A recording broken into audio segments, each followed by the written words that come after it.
Let's take a quick look at exporting now. We got exporting to Canvas data, which is basically a JSON file format for the internet that gets converted to Canvas vector graphics, and also a compressed binary format that goes not just to browser Canvas but also to iOS, and eventually once the format is stable it will go to Android as well, and Flash and WinPhone and all that kind of stuff. Whatever supports basically vector drawing will easily be able to parse this. It's an open format and it's actually listed on the GitHub project that's in the README file. There's actually a link to the actual specification for that.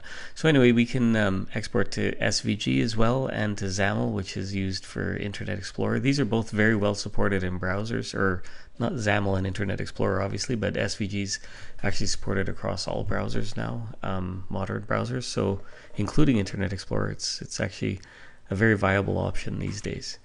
Okay, so let's just take a quick look at how that works. We can drag a couple things on here.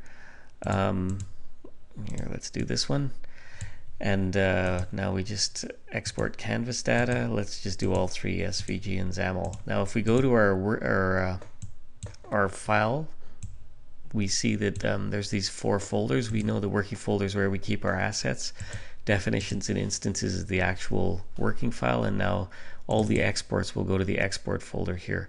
I believe it currently doesn't copy the images, so you may have to copy the images there, or maybe I'll get that in before the beta goes out. But if you're missing images, that's probably why.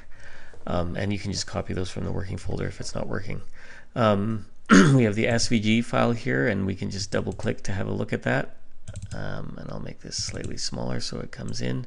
Okay, so here we see it's in Internet Explorer, and we have a file that looks very similar to our actual It3rate file.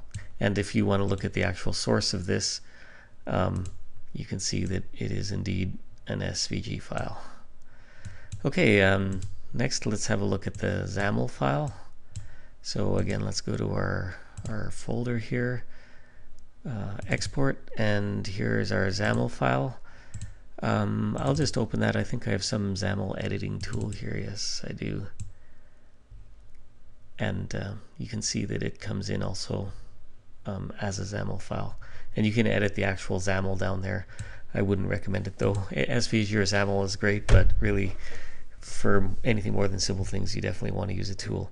Okay, so the DAT file, it'll be called test data, and it's actually just a regular binary format. And with that, there's 2 files, and again, these may or may not be copied, but they're in the example folder. There's an HTML file that you can modify. You can look at the source. It's just calling into this actual JavaScript file here, which is called Vextra Hacks, and it's actually made in Hacks. There's a project again on GitHub that does the parsing of this binary file and then the rendering of the vectors based on that parse. Okay, so we can double click this to open up. What are we opening up here? Oh, I see. We got to open this. One thing about these vector file formats is you got to open Chrome with a special thing to allow files to be loaded locally, and it doesn't give you an error. It's really quite annoying actually. So I have my Chrome just starting up on a script that automatically allows that. It's not on a setting yet. Maybe eventually it will be, but there's information for how to do that in the README file again. So here you can see this is actually Canvas. If you inspect elements down here, maybe it's going to be hard to see, but you can see there's actually, it renders it as a bunch of divs basically. So each one of these Canvas elements here is a div, and the divs create the various shapes and